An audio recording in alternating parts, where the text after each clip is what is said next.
സംസ്ഥാനത്ത് സ്വർണ്ണവില വീണ്ടും കുറഞ്ഞു. ഇന്നലെ പവന് 1,50,80 രൂപ, ഗ്രാമിന് 13,135 രൂപ നിരക്കിലായിരുന്നു വ്യാപാരം. എന്നാൽ ഇന്ന് വിലയിൽ വലിയ ഇടിവ് രേഖപ്പെടുത്തിയിട്ടുണ്ട്. 2,160 രൂപയാണ് കുറഞ്ഞത്. ഇതോടെ ഒരു പവൻ സ്വർണ്ണവില 1,02,920 രൂപയായി കുറഞ്ഞു. ഗ്രാമിന് 12,865 രൂപയാണ് നൽകേണ്ടത്. വിപണിവില 1,02,920 രൂപയാണെങ്കിലും 3% GSTയും പണിക്കൂലിയും ഹാൾമാർക്കിംഗ് ചാർജും ചേരുമ്പോൾ വില വീണ്ടും കൂടും.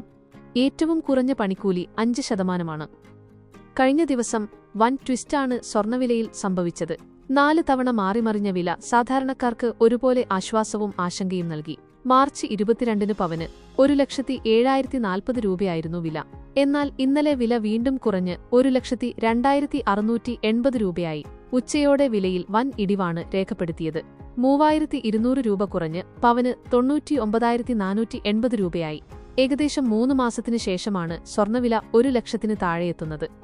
എന്നാൽ ഈ ആശ്വാസം അധികനേരം നീണ്ടുനിന്നില്ല. വൈകുന്നേരത്തോടെ വില വീണ്ടും ഉയർന്നു. 1,01,080 രൂപയാണ് രേഖപ്പെടുത്തിയത്.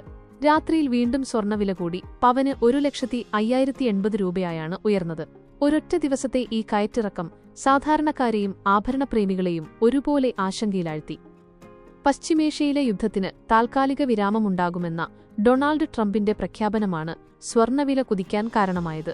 ഇറാൻ-ഇസ്രായേൽ സംഘർഷത്തിനു പിന്നാലെ സ്വർണ്ണവിലയിൽ മുൻപ് വൻ ഇടിവ് രേഖപ്പെടുത്തിയിരുന്നു. 3 ആഴ്ച കൊണ്ട് 27,000-ൽ ഏറെ രൂപയാണ് കുറഞ്ഞത്. എന്നാൽ ഒരാഴ്ച ഇറാനെ ആക്രമിക്കില്ലെന്നും ചർച്ചകൾ നടത്തുമെന്നുമുള്ള ട്രംപിന്റെ പ്രസ്താവന യുദ്ധം അവസാനിക്കുമെന്ന പ്രതീക്ഷ നൽകി. ഇതോടെയാണ് സ്വർണ്ണവില വീണ്ടും തിരിച്ചുകയറിയത്.